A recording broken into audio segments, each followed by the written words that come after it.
We're back again with Beyond Two Bridges. Of course, Ryan Donally here with my colleague Matthew. Ready to rock again? Yeah, I can't complain. Here we go. Here to do it. Here we go. So in late December, I had the opportunity to speak to the Minister of Finance for the province, Peter Bilthenfalvey. We had 3 minutes to pitch about the 2026 budget submission, and also had the opportunity to write some stuff down for a late submission or a submission in late January. So here are the 5 things that we included in that budget. I'm going to start it off. First and foremost, the Fancy Family Hospital. It's imperative that we continue to push forward this hospital project. Of course, the Fancy Family Hospital, $40 million gift from the Fancy family, another $15 million gift from the Soltz Family Foundation, 2 vital, extremely important gifts that are pushing this project forward, but we need to make sure that shovel gets in the ground in early 2026, and we need to push forward to that in the budget. So that's number 1 that we asked for, pushing forward for the financial budget of the Fancy Family Hospital. Over to you, Matthew. That was like 30 seconds. You gave me some extra time to talk. So number 2 is all about tariffs and the diversification efforts that we need to do within our region as well as the country as a whole. So back in, I think it was March of 2025, February, March, we had the opportunity, because of everything that happened with our friends across the border, to create an economic trade task force. And that trade task force was comprised of leaders within our entire region, with us at the Chamber and our friends at Invest Windsor-Essex, who came together to co-chair the efforts. We created a weekly scheduled opportunity to make sure that those key industries 15 seconds were looked after with respect to information output, efforts to get our funding talks on the I'm cutting radar. in. I'm cutting in. Please do. So we asked for to extend the Ontario-made manufacturing investment credit. We asked to extend the Ontario Trade Together Fund, and we asked to support tariff-affected industries. Nice segue, Matthew. Thank you. Third, unlocking the economic potential of Ontario and Canada. Right now, Ontario has an incredible power grid, very, very strong. If we couple that with unlocking the economic potential of the Ring of Fire, that allows Ontario to be an economic engine for Canada and for North America. So it's key that the provincial government moves forward with those projects, because in the future, energy and critical minerals are going to be the driving force of the economy. And in Ontario here, we have the opportunity to do that. Kicking it back to you, Matthew. All right, let's go. Banking, investment, and intellectual property. Definitely my 3 strongest suits. So we need to make sure that we are supporting Ontario's banking sector and everything that we do through modernization, cybersecurity, FinTrack innovation, creating high value jobs, and the list goes on. This is the sector that will pull us together, creating a boost in the consumer confidence with what we're doing here, and making sure that Windsor-Essex as a whole will be taken care of and looked after. So I'm going to kick it back over to you. Okay. And our final point, and this is a multiple point. Yeah, because you can say point 3 times and it still makes sense. Advocating on behalf of Ontario to the feds. So although we are advocating to the province also needs to advocate on behalf of our region to the federal government. So 4 key points that we include in there. The high-speed rail extension from Toronto down to Windsor. Right now, Alto is the high-speed rail proposal that's going from Toronto to Quebec City. But we've asked the federal government, provincial government, to ask the federal government to extend that all the way down here to Windsor. And then who knows, maybe we have the opportunity to do a passenger rail service between the US and Canada. That would be great. High-speed rail going all the way from perhaps Chicago to Detroit, Windsor to Toronto, Toronto to Ottawa, Ottawa, Quebec City. Number 2, push for CBSA terminals at Port Windsor. We've got a Great Lake system. Yep, Great Lake system. Port Windsor has the opportunity to unlock our economy with short sea shipping containers. We need the federal government to step up and have a CBSA terminal in order for us to bring in those terminals, those ports. Nope, those short sea shipping containers. There we go. There it is. We're filming us on a Monday morning. We're doing our best, folks. Third, extend Red Seal certification to the mold making industry. It's vitally important. This is a policy that we've put forward for a couple years now. 1 minute to go. I'm getting tight. Extend Red Seal certification to the mold making industry. And fourth and final, work with the federal and provincial governments on affordable housing. We know how important affordable housing is to our community in order to, just general well-being of our community. So work together, province and feds, on affordable housing policies, and that'll be beneficial here to Windsor-Essex. Again, this was our Take 5 for this week's episode. What we're excited about as we move forward in this next part of the segment is to get into that really big driving force of what our guest will have to offer. So thank you so much, Ryan. That's Take 5 for this week, and we will be right back after this message. Dartis Willis Sr. is the owner, president, and CEO of the Windsor Express professional basketball team and has led the organization since founding in 2012, securing 2 national championships and consistently high performance over 12 seasons. With an MBA in organizational development from Lawrence Tech University and certifications including Master Black Belt in Six Sigma, Lean, and Organizational Change Management, he has cultivated a strong background in process excellence and operational performance. Beyond sports, Dartis has served as performance improvement coach and consultant for various organizations such as Eaton, Chrysler, Johnson Controls, and the Lear Corporation, applying his expertise in auditing, training, and competency planning. A prolific leader and influencer, he is known for blending elite basketball acumen with mentorship, soft skills facilitation, and community building efforts that extend his impact well beyond the court here in Windsor. Welcome to our guest, Dartis Willis Sr. Dartis Willis Sr. Tell me about, who is Dartis Willis Sr.? Wow. A guy that's been through a ton. Guy that has seen a lot of things come the east side of Detroit. Detroit product proper, as they say. High school, university, business, retired from there. And a guy that loves just the Detroit area, the Windsor area. Guy's family's still there, and guy that just loves people. So Incredible. That's the Dartis Willis guy. Before we get into basketball that everybody knows you about here, tell us a little bit about your professional career. You said you've retired, but tell us about all the achievements and accomplishments. I miss it. I miss retirement. It was all of a year, and then this basketball thing started. So worked in automotive.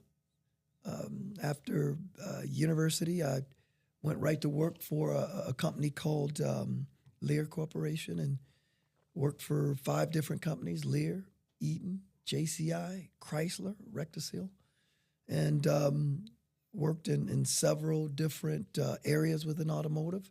Retired as a director, and then went back to work after I retired. This is the second time this has happened.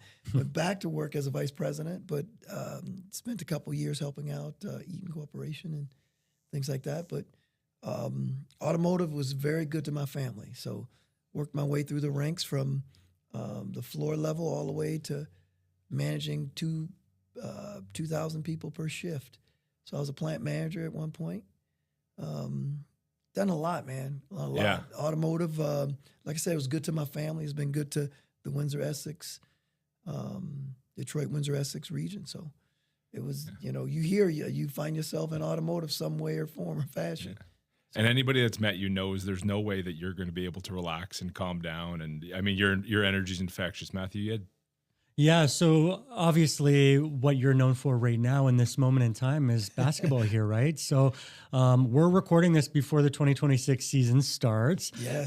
Which obviously is probably going to be a big milestone for the team. What can, as somebody who doesn't, as our listeners know, somebody who doesn't participate in a lot of sports, I don't watch a lot. However, I've been able to do a lot more since I've been a part of the chamber.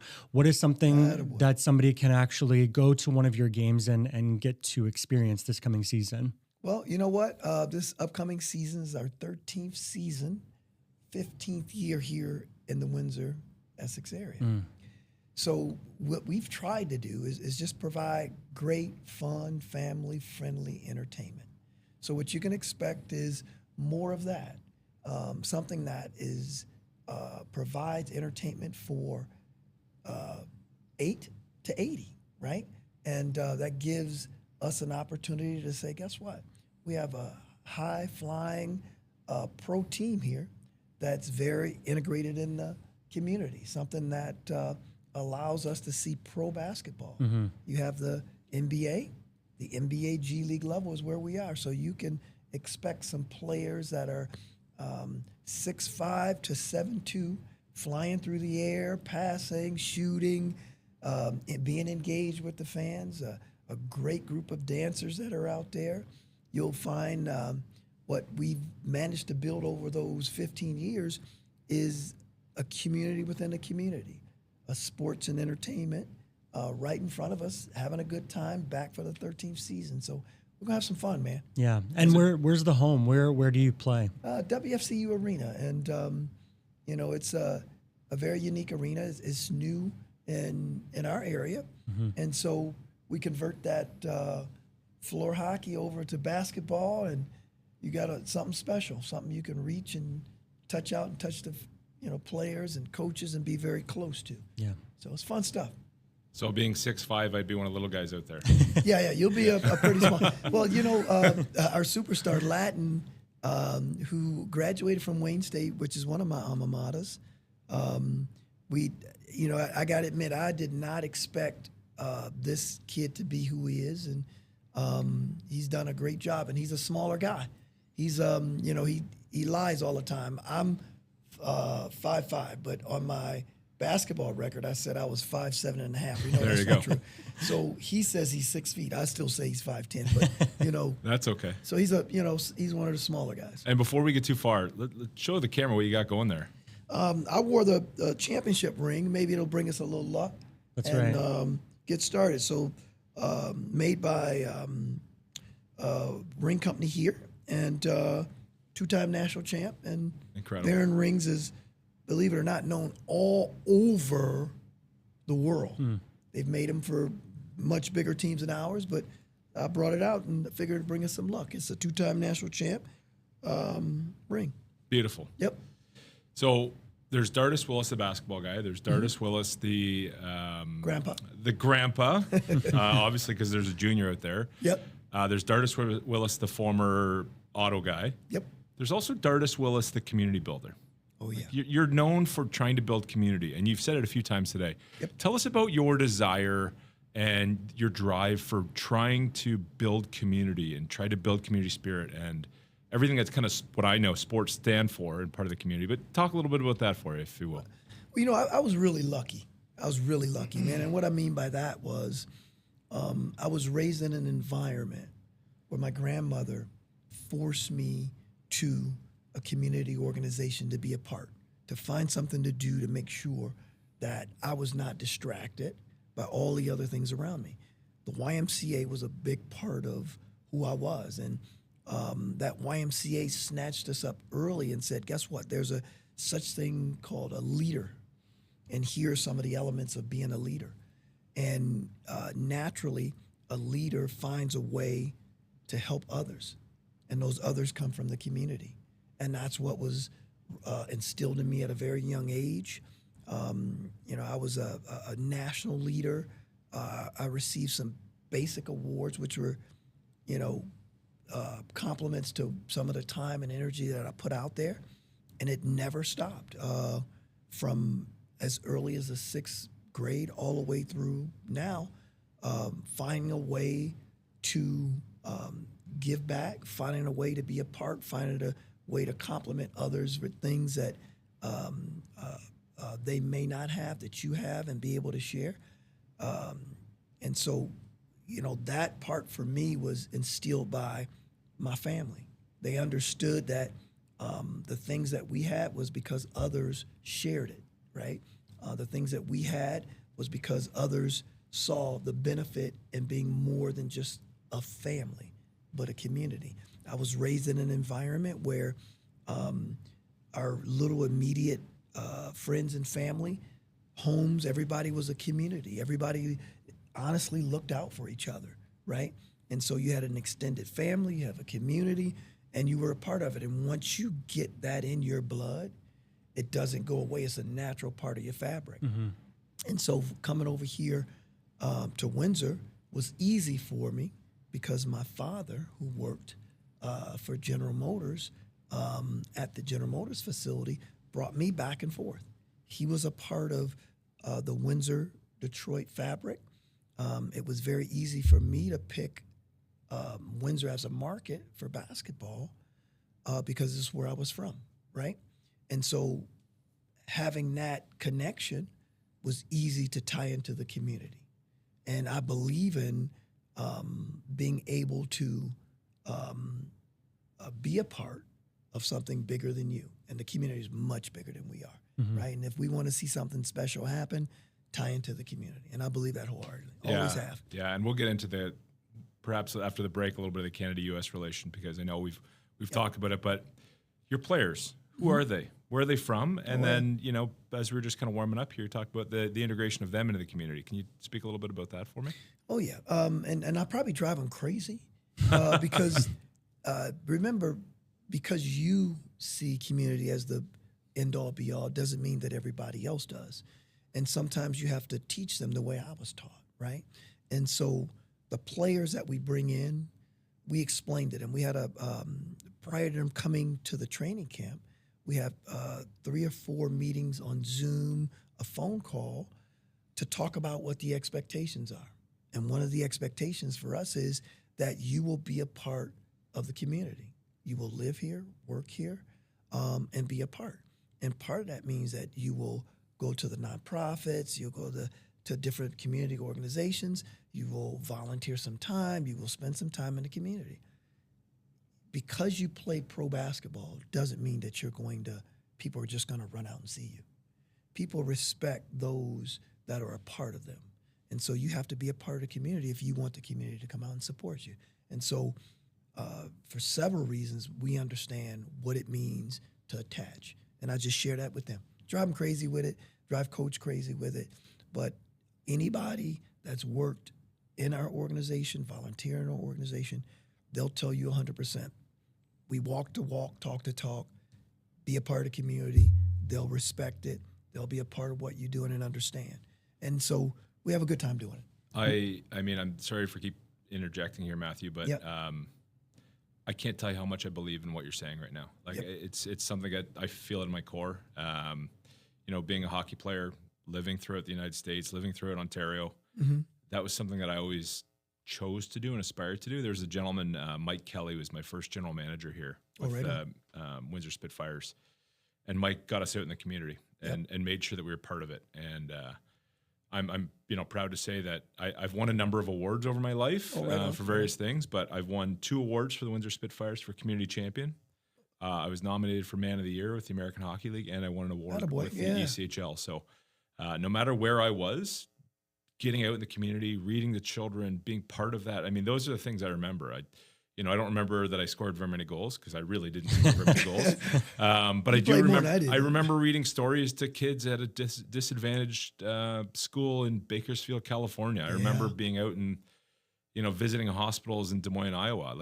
Those are the things, and you pushing that on your players, that will serve them extremely well for the rest of their life, wherever they end up going. Because at some point, they're going to be professionals in some other sport or some other another area. Team or something else.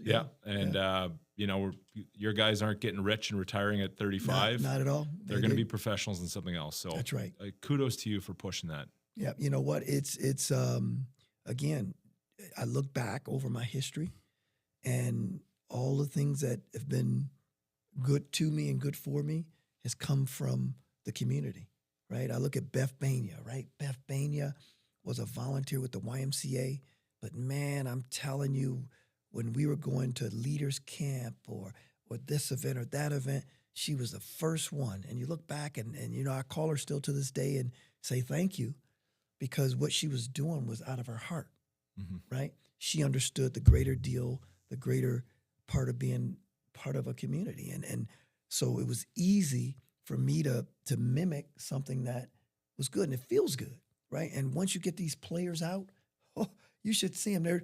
They're not far from the high. When we take them to a high school, we did this big event at one of the high schools, they put all the kids in the cafeteria, the players were there. It was like, okay, you're only 25 years old. You just graduated from college, right? And these kids are 17. They're just a sneeze away from you age-wise, so the players can relate very easily and see themselves, and they become you know, they become that inner child who they are. It's like, I'm having a good time, you know, they're out there high-fiving the kids and all types of good stuff. And you can see the energy that comes from that. An average player in a pro sport that's paid, I pay them every day no matter what, right? You work 2.8 hours a day. That's what you work. I can attest to that. Yeah, right. You go to I can practice. attest to that. Right? My golf game was never better than when I was a hockey player. 100%. It's like you work 2.8 hours a day. What are you going to do with those other hours? You're going to go be a part of the community, right? You're going to go volunteer. You're going to go do this. You're going to do that. We're going to make sure that you use up some of that time. That idle time is not good for a pro athlete. You got to go out and see these people that respect what you're doing and admire a pro athlete. Get out there, right? And once you get them started, man, I haven't ran into, I'll be honest, even the grouchiest of players, once you get them out there, it puts something relaxing them. It gets them in a different mood, right? It breaks that barrier of, I just come from Des Moines, Iowa, living, to now I'm living in Windsor, and I'm a part of Windsor now. It makes them feel that. So they feel like I'm fighting for something. I'm fighting for Windsor, right? I'm wearing this brand Windsor. Well, if you're truly going to understand what it's like to be a part of Windsor community, you got to get out there. Yeah. So when you get out there and you understand that we're a blue-collar town, right, that fight for everything we have. You look at the rest of Canada, right? When they talk about Windsor, they don't know who we are, honestly, until you get here. You don't get to walk that waterfront and understand that we are much bigger than what they understand. And I had to learn that too, right? That when I got here, I'll never forget, people are telling me, the rest of Canada thinks that it stops at London. Well, what do you mean by that? I'm confused. But I understood it once you travel, right? Halifax, Moncton, St. John, PEI, Orangeville, everywhere up near Toronto, you know, they didn't understand us. They don't understand that connection cross-border. They didn't understand so many things. And so you have to also acclimate those players to who we are, what we are, and what the rest of Canada understands about us. We're special. We're really special in this area. And I don't have to say that for you guys. I'm an old guy, right? No, but It's just, you got to keep saying special. that. And the fact that you're an American saying that, Yep. part of our community, part of your community, we Yep. are a community. I think that's a really nice segue into our break. So we're going to kick it over Right to our on. sponsor right now to say a few words, and then we'll come back out of the break, learn a little bit about your secret sauce, try a product, Oh, and right then we'll on. talk about the vision for our community in the future. Oh, right. I appreciate that. All right, let's take a break. We'll be right back with Dartis. When it comes to marketing and design, experience matters. That's why the Beyond Two Bridges podcast trusted Daniel J. Pike to create our brand new logo, a design that perfectly captures connection and community. Look, there are plenty of options out there, but our choice came from firsthand experience. I've seen Daniel's work up close, and it's not just good, it's strategic, creative, and it's built to last.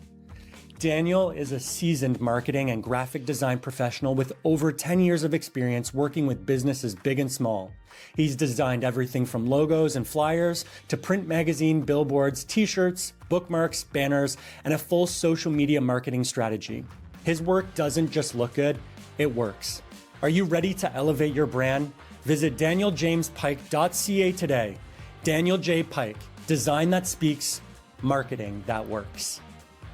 All right, we're back here with Dartis Willis Sr. Now is the fun time where we get to taste a product. And for folks that have been watching all the way along, we know it's always a Windsor-Essex product, manufactured, built, bred, used, whatever it might be here in Windsor-Essex.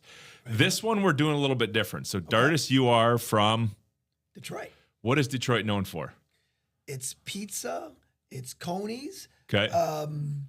I would say our pizza, which here we go Oh, again. Windsor pizza. But okay, Here we I'm going go. to interrupt you because we're actually going to go with. Yep. So it's a drink today. Oh, there So we go. what kind of drink do you think would make sense? Oh gosh, we're known for our beer, our alcohol, our oh my God, Fago, Close. Verner's. Verners. Oh, you my got it. Detroit drink. There we go. Guys, I grew up on the east side of Detroit, Yeah. and the Fago, Verner's, and Better Made potato chips are all on grass shit. You got it. And I used to hang out as a youth. We'd get free potato chips because they take the burn ones and they put them in a box. You could go to Stroh's, which was right there. Get when we were at Wayne State, get a drink. Vernors. Lots of good American and products. Fago. Yeah. Yeah. So we It is, had all right. to All All Vernors. right. So let's get the crack on Let me hear it. the film. Oh, a crisp. good one. So, Did you shake Verner's, Shut up, right? 159 years ago, created by James Verner, pharmacist from Detroit. Pharmacy on Clifford and Woodward. Thank you. It's now a block away from Grand Circus and is now a Lululemon store. In just prior to World War II, they built a 230,000 square foot bottling plant where Cobo Hall or Hunting Place now is. Lord have mercy. Cheers. Lordy, Well, here we lordy, go. lordy. Cheers. Let's try some Verners. Cheers to our Detroit Oh friends. my gosh. That's fresh. Fresh. I got that kick too. 100%. I don't know. There's something wrong with it because you know what? I think we should go with this. Canada Dry Ginger Ale. Oh, here we Canada go. Dry. Canada Wait a US. minute. No, it's okay. Oh, my Actually, gosh. it's been a while since I've had Verner's. It is delicious. Hey, let me tell you something. Verner's is sweeter than the Canada Dry. I'm 100% Vanilla. sure It's because got I vanilla do in both. here. Yeah, Is that what it is? Yeah. Yeah, It's it sweeter has that, for like, sure. aftertaste. I had no And I idea. like 'em both. I like this. I like this. Might try one of these over the holiday season with. Listen, you can put those side by side because when people go away, there's a box. There's a Detroit box. There's a company that sends out Detroit box with all the little Detroit goodies. Yeah. My understanding, there's a company here that does the same thing for Windsor products. Yeah. That just shows you how attached Yeah. we are to the things that are important. And to you us. said it exactly right with Wow. a perfect segue side by side. Oh. Verner's in Detroit, Canada Dry here in Canada. It's kind of bottled in Toronto area, but Yeah. It's all right. That's all right. It's that ours. brings us to a really interesting conversation. Yeah. Our current economic and cultural division. Yeah. And there's no division between you and I. There's no division between Express and, all of these things. But here we are, been friends and neighbors for generations. Ooh. And we're being attacked. Oh. Tell us a little bit about your perspective and your feeling. This is very personal to me, right? Very personal. Let me start saying this before I tell you my perspective on it. I cross that border every day. Every day. In the mornings, I see a million cars coming this way. I'm going this direction. You're going against traffic. I'm going against traffic. In the evening, some lates, it's the opposite. But the fact that we see that, we know that we're forever connected and that no matter what happens with the political scene, they cannot pull us apart. They can't. And this is where I spoke early about trying to get an understanding why we're different in our region than the rest of Canada. And Windsor's different because we have had an international flavor and connection since the beginning. Mm-hmm. When the times when people early on boat across, in the winter, they walked across. Mm-hmm. However they got across both sides, we're forever connected. Our family, our friends, our loved ones, we marry both sides. We're connected. Our kids, so much is connected. It is impossible for the political scene to disconnect us. I'm a true example of that.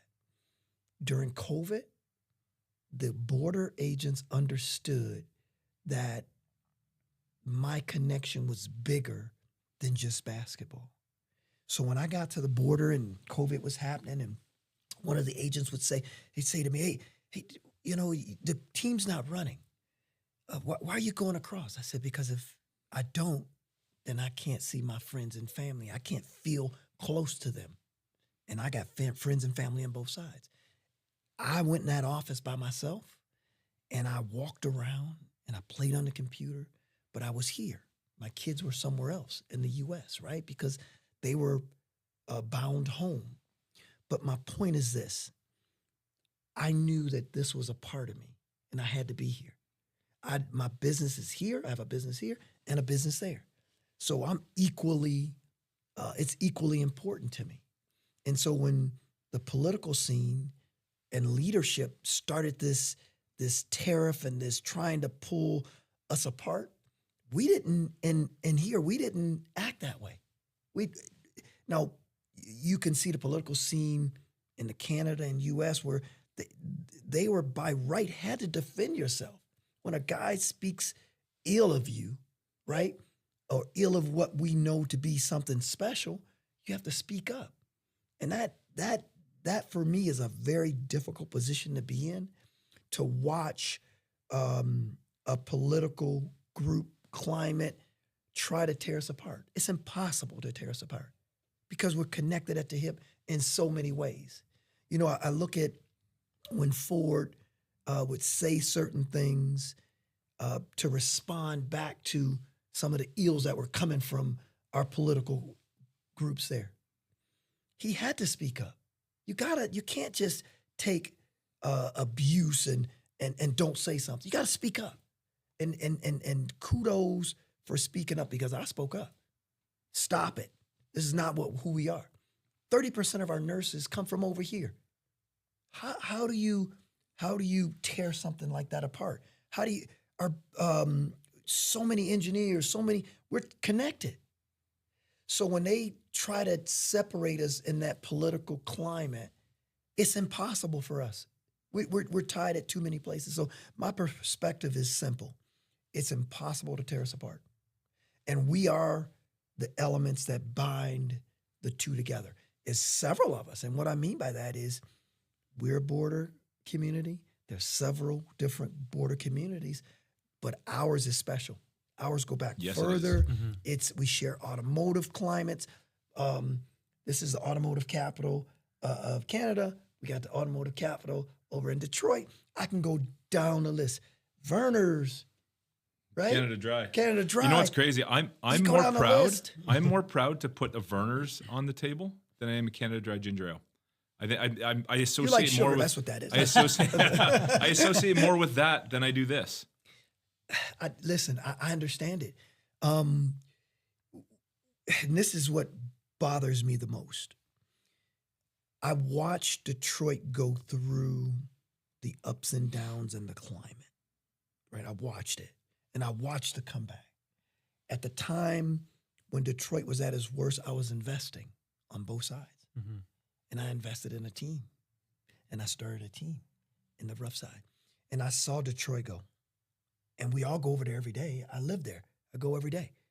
And we're watching all the fun things. And we expect the same thing because some people say, so goes Windsor as Detroit. And it's true, but we're lagging.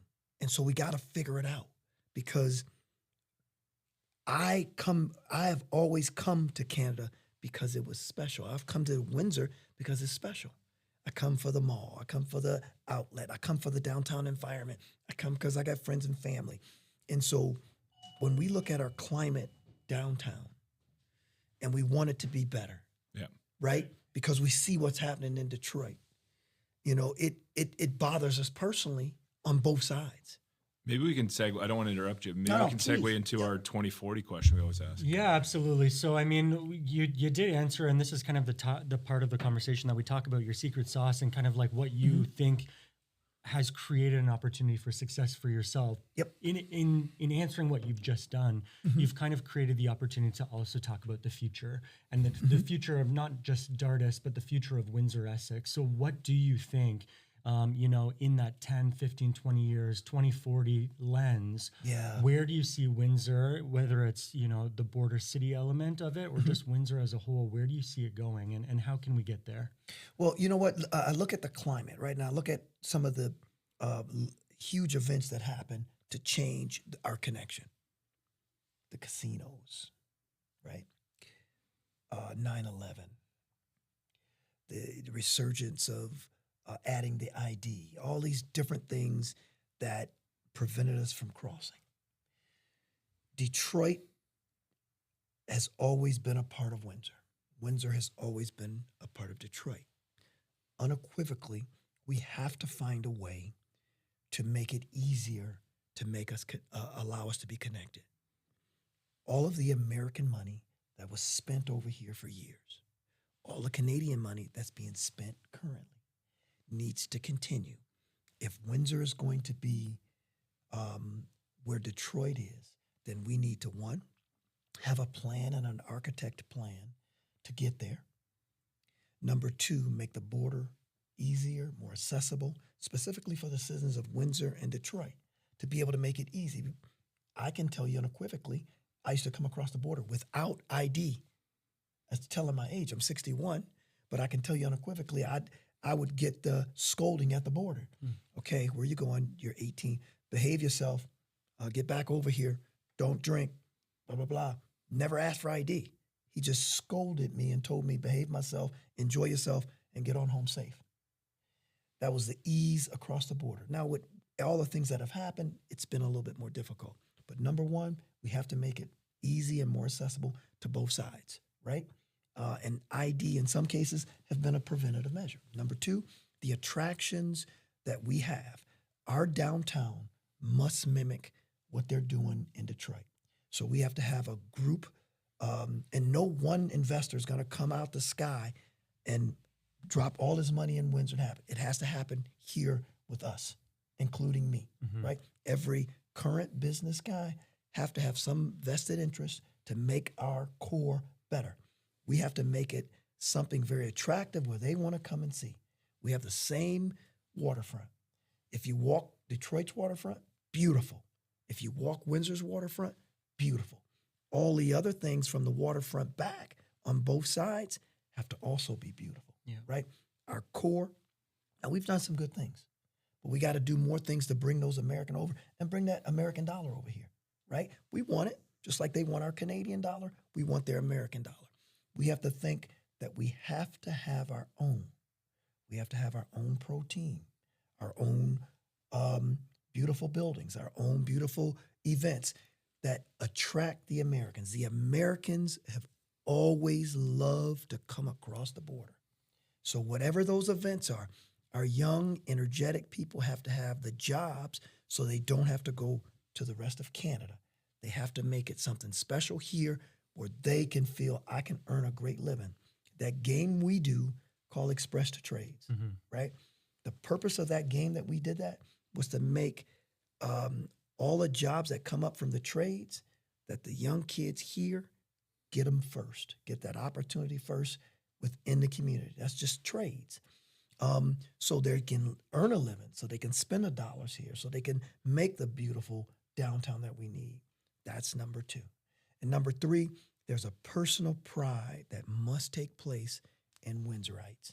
From the janitor to the CEO, there's a personal pride that we have to take to simply say, you have to come over here and see what we have built, right? And build it. Build it and make sure they know about it. Because Detroit is a bigger metropolis. Sure. We get that. And we love going over there. We love the Thanksgiving parade. We love going to Somerset. We love going to the Fountain, all those different places. Whatever's there, we got to build our own and make them come here. And we can still go back and forth. But we have to take our personal pride in building something special to attract those Americans. They love coming over here. Dartis, I got to interrupt you because we're getting short on time, but I want to give you the opportunity to talk about some exciting event that we're working on together. Oh my gosh, I'm excited. Well, listen, I can gladly say that we have done it. This is the 5th time. It's called Clash at the Coliseum. It is when the Windsor Express plays one game in the casino, our regular sanctioned game in the casino. Windsor, and this is one of those special things I told you that we do here that nowhere in the world does. The only place in the world that a sanctioned pro basketball game has ever been played in a casino is right here in little old Windsor, our home. On February 24th, we'll be doing Clash at the Coliseum number 5. Clash at the Coliseum. Yep. We'll be partnered with the Chamber. That's right. The after business will be done there. Unemployment Health Center will be a benefactor of that game. It's a time where we get star-studded. We have great entertainment, great basketball. We've won every game there and have a good time. Yeah, we're excited. Yeah, it's We're going to gonna be have a really good fun. time. It's ours, and we need to expand it. Incredible. Yep. So that's it for today. Today on Beyond Two Bridges, we bridged basketball, city building, culture building, Yes. Canada-U.S. relations Yes, we together here with the Windsor Chamber of Commerce. Dartis Willis, thank you for being on here. I Much appreciate you appreciated, guys, sir. man. Well done, gentlemen. I Appreciate appreciate it. you. Thank you. We'll see you next time at Beyond Two Bridges.